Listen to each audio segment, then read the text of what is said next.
서울대학교 심리학과의 최인철 교수가 쓴 책인 프레임에 나오는 이야기입니다.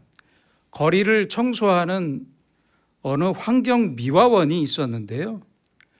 평생 이른 새벽부터 악취와 먼지를 뒤집어 쓴 채 거리를 청소하던 분이었습니다. 하지만 늘 밝은 표정으로 자기 일을 열심히 하면서 살았다고 합니다. 사람들을 만나면 환하게 웃으면서 먼저 인사하고 열심히 청소를 했다고 해요. 같은 동네에 살면서 매일 아침 이분과 인사했던 한 젊은 사람이 궁금했습니다.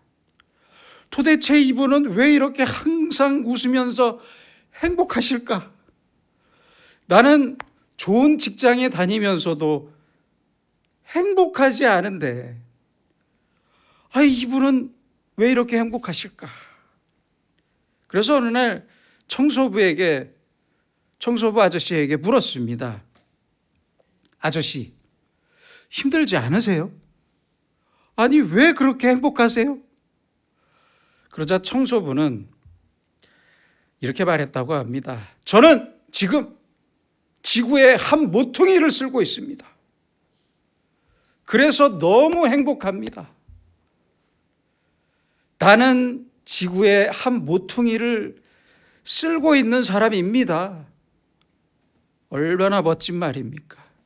도대체 무엇이 이 사람으로 하여금 자기가 청소하는 작은 동네의 거리를 지구의 한 모퉁이로 바꿔놓은 것입니까?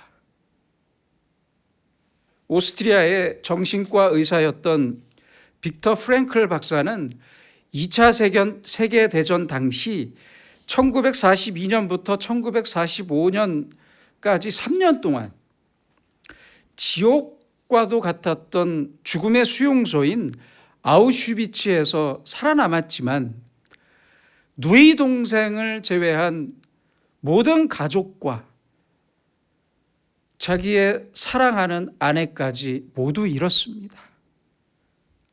그 후 그는 빈 대학교에서 학생들을 가르치면서 수용소의 경험을 바탕으로 한 가지의 문제를 고민했습니다. 사람들이 죽음이라는 최악의 상황 앞에서 어떻게 희망을 잃지 않고 살 수 있는 것일까? 이 질문을 고민할 수밖에 없었던 이유는 자기 스스로 죽음이 일상화된 공간이었던 아우슈비츠 수용소에서 살면서 수많은 사람들의 죽음을 가까이에서 목격해야 했기 때문이었습니다. 죽음을 앞둔 수용소의 사람들이 어떤 사람은 크게 실망하고 낙심하면서 절망하면서 살았는데 어떤 사람들은 그 참혹한 현실을 극복하면서 나름 웃음을 잃지 않고 살았던 사람들도 있었기 때문이었습니다. 그 과정에서 빅터 프랭클은 죽음을 앞둔 사람들의 반응과 생활에 차이가 있음을 발견했던 거예요. 어떤 사람들은 죽음 앞에서도 인간의 존엄을 놓지 않고 살았는데 어떤 사람들은 이미 자기의 삶을 인간의 모습까지 스스로 포기하면서 살았던 모습을 보았던 거예요. 그렇게 살더랍니다. 부류가 나눠지더래요.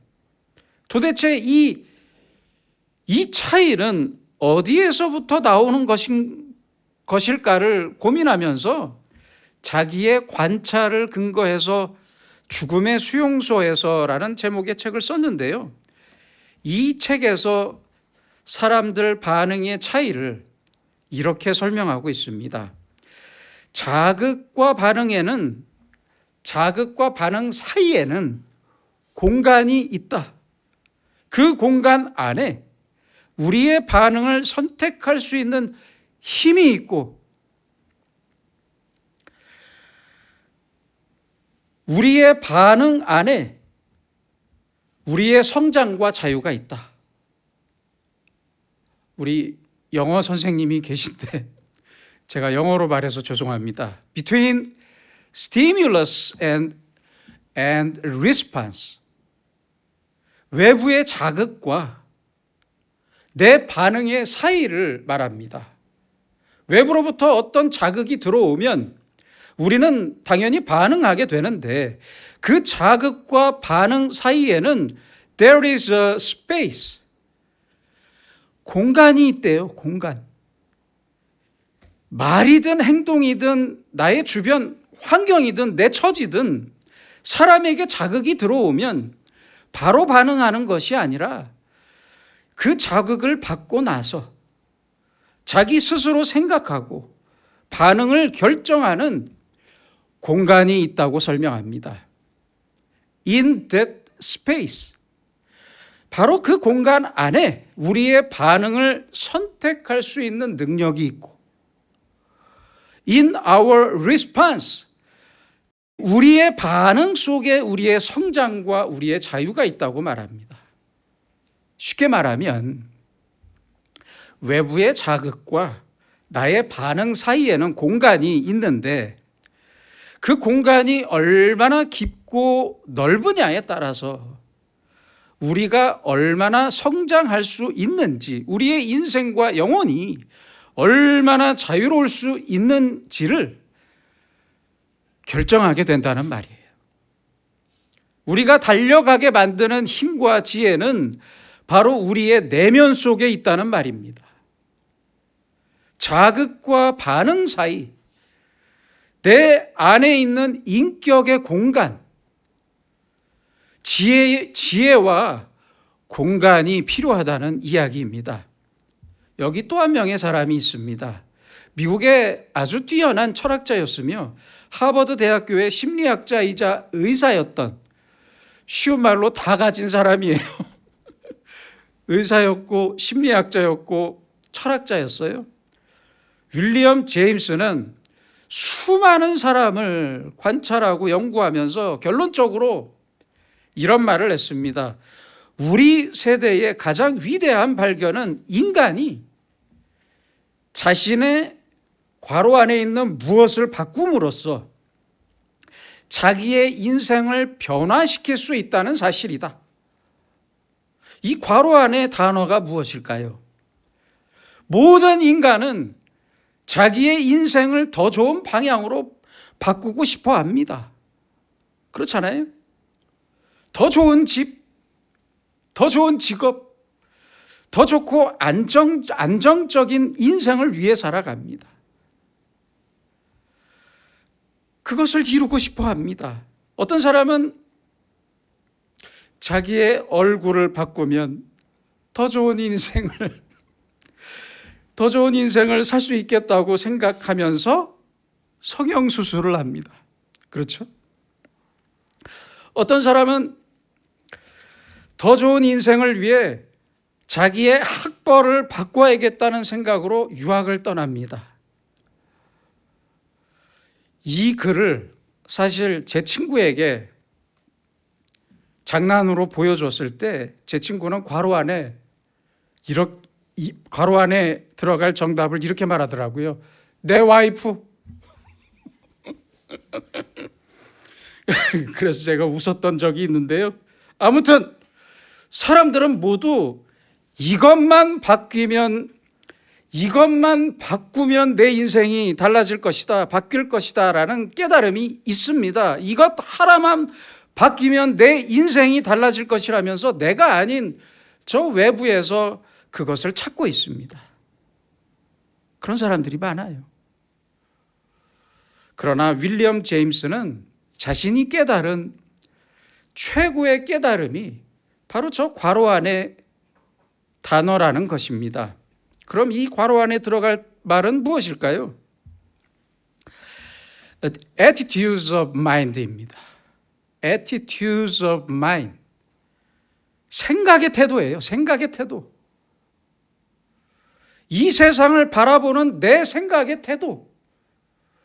마음의 태도를 바꾸면 내 인생을 바꿀 수 있다고 그렇게 말하고 있는 거예요. 내 인생을 바꿀 수 있다는 사실을 깨달으시기 바랍니다. 그 사실을 깨달으며 살아야 합니다. 이제 다시 앞서 소개해드렸던 빅터 프랭클의 다른 이야기를 들어보겠습니다. 그는 같은 책에서 이런 말을 하고 있습니다. 아우슈비츠라는 수용소에서 매일 죽음을 맛보며 사는 다른 사람들과 자기 자신을 보면서 그가 내린 결론은 이것입니다. Everything can be taken from a man.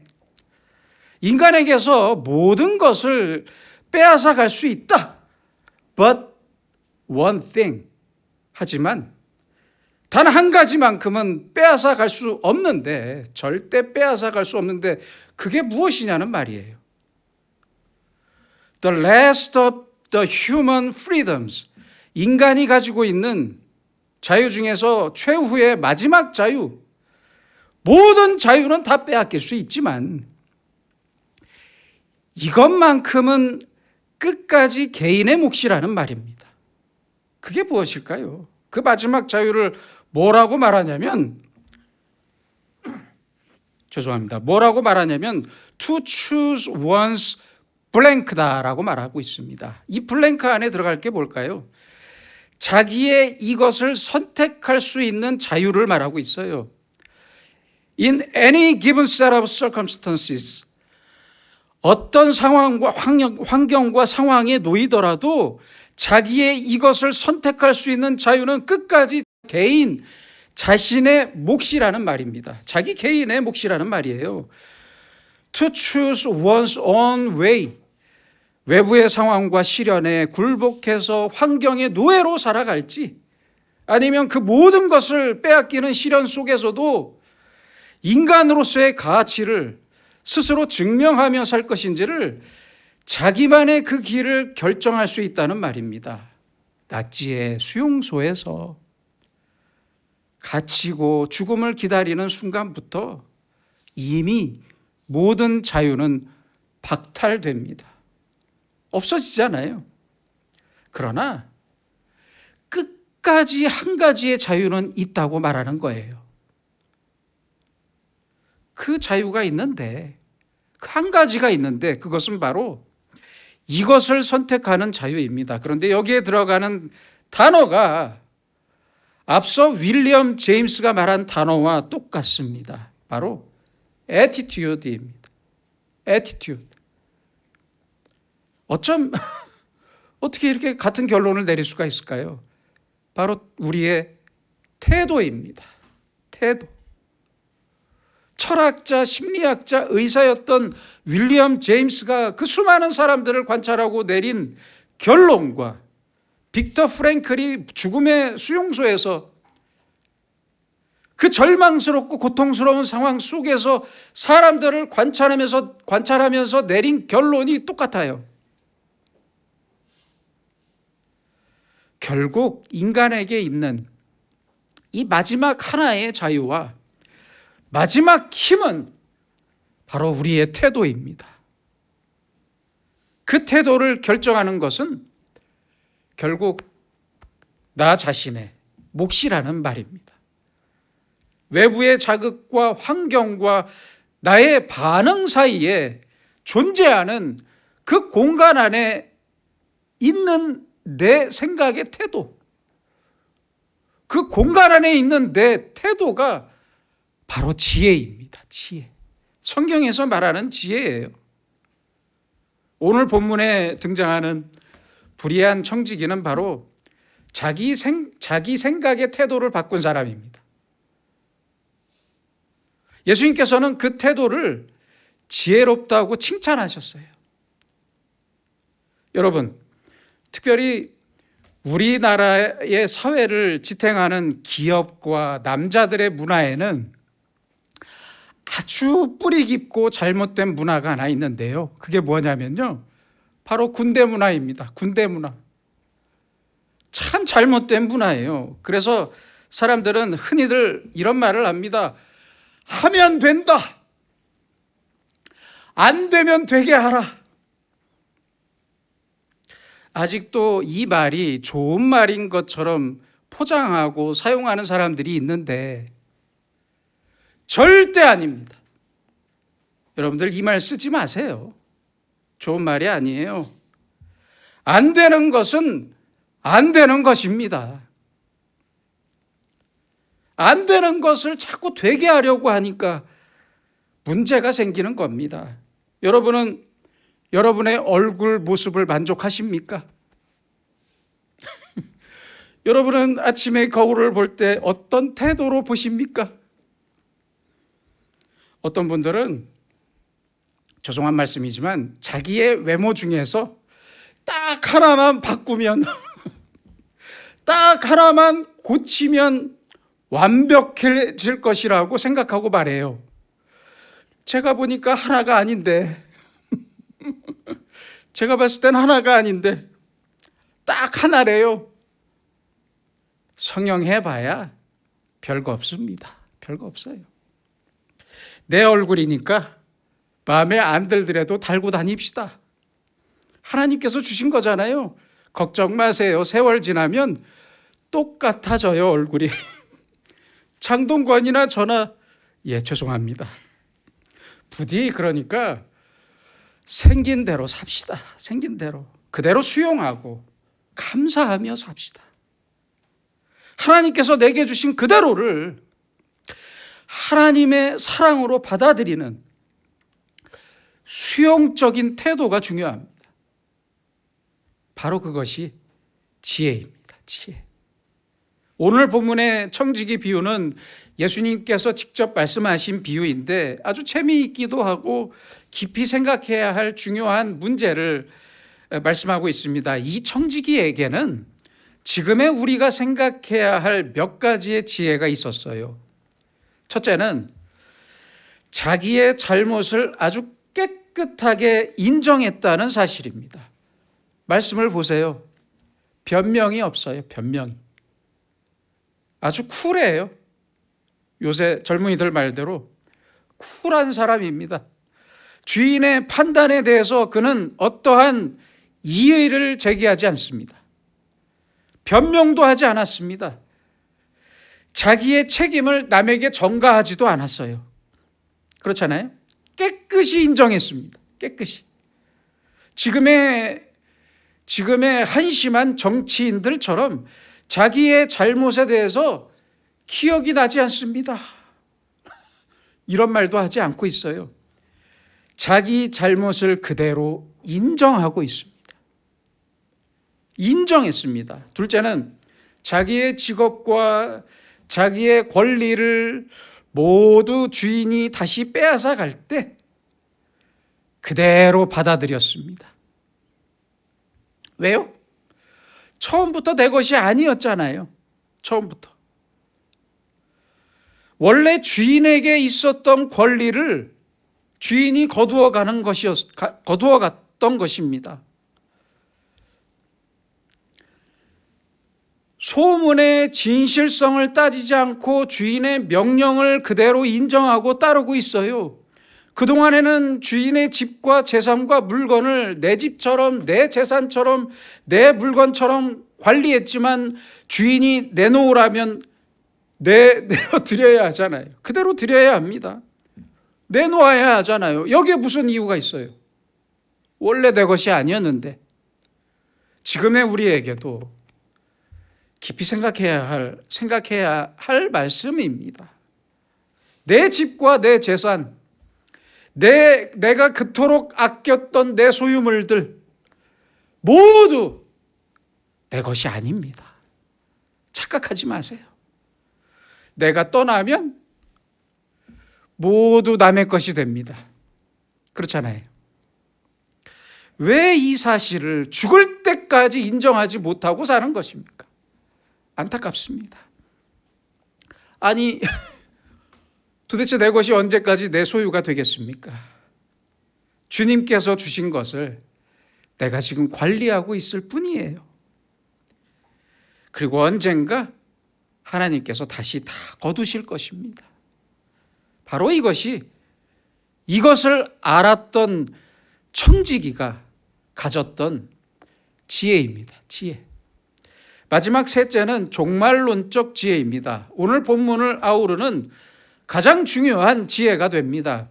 청지기는 자기가 갖고 있는 시간의 한계를 지금 알고 있습니다. 알고 있어요. 이제 자기에게 종말의 때가 찾아왔음을 알고 있었고 자기의 끝을 먼저 생각했습니다. 우리의 능력이라는 것은 무엇이든지 다 할 수 있는 것이 아니고 언제든지 할 수 있는 것도 아닙니다. 아니에요. 우리의 능력에는 분명히 한계가 있습니다. 한계가. 오늘의 청지기는 이러한 자기의 한계를 잘 알고 있었습니다. 잘 받아들였어요. 특별히 시간적인 한계를 잘 알고 있었습니다. 조금만 있으면 종말이 있음을 알았어요. 그래서 4절을 보세요. 내가 할 일을 알았도다. 그래서 외쳤던 거예요. 드디어 알았습니다. 이 종말의 시간에 무엇을 해야 하는지 알았습니다. 심은 대로 거둔다는 진리도 알았습니다. 그래서 무슨 일을 하기 시작합니까? 그는 빚진 사람들을 불렀습니다. 빚진 사람들을 불러서 탕감해 줬어요. 바로 이것이 지혜입니다. 지혜. 종말을 바라보는 그리스도인들이 가져야 할 생활의 태도입니다. 생각의 태도가 됩니다. 이제 시간이 없습니다. 시간이 바쁩니다. 이제 우리에게 남은 시간을 우리는 무엇을 하며 그 시간을 지내야 하겠습니까? 내가 할 일을 알았도다. 이 청지기는 할 일을 알았습니다. 그리고 무엇을 합니까? 긍휼을 베풀기 시작합니다. 빚진 사람들에게 친절을 베풀었습니다. 더 이상 이 사람은 청지기는 더 이상 친절한 대접을 바라고 있지 않아요. 그렇잖아요. 그동안 많이 받았습니다. 그것으로 충분하다고 생각했어요. 이제부터는 베풀어야 할 시간입니다. 이 청지기는 자기의 다음 시간을 준비했던 것입니다. 예비했어요.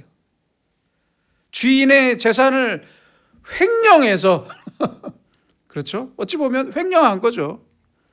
주인의 재산을 횡령해서 선심 쓰듯이 쓰고 있습니다. 그런데 주인이 참 좋으신 분이에요. 내 재산이 없어지는 것은 별 문제가 아닌데 이 청지기가 아주 지혜롭게 행동하는구나. 이렇게 생각하고 있잖아요. 이렇게 생각하면서 청지기를 칭찬했습니다. 이 청지기가 참 지혜롭게 행동한다. 감옥에 가야 할 청지기를 칭찬하고 있어요. 여러분, 우리의 하나님은 이렇게 참 좋으신 분입니다. 좋으신 분이에요.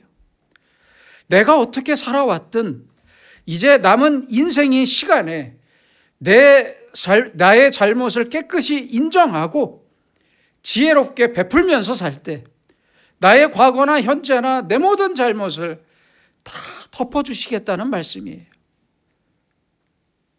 불의한 청지기나 우리에게는 바로 이것이 복음입니다.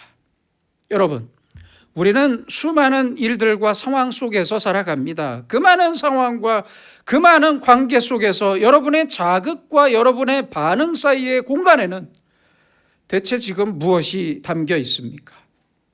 무엇을 담고 있습니까? 어떤 사장님은요, 직원들에게 화가 날 때마다 30초의 모래시계를 뒤집어 엎고 모래가 다 떨어질 때까지 30초의 시간을 참고 나서 직원을 불러 이야기한다고 합니다.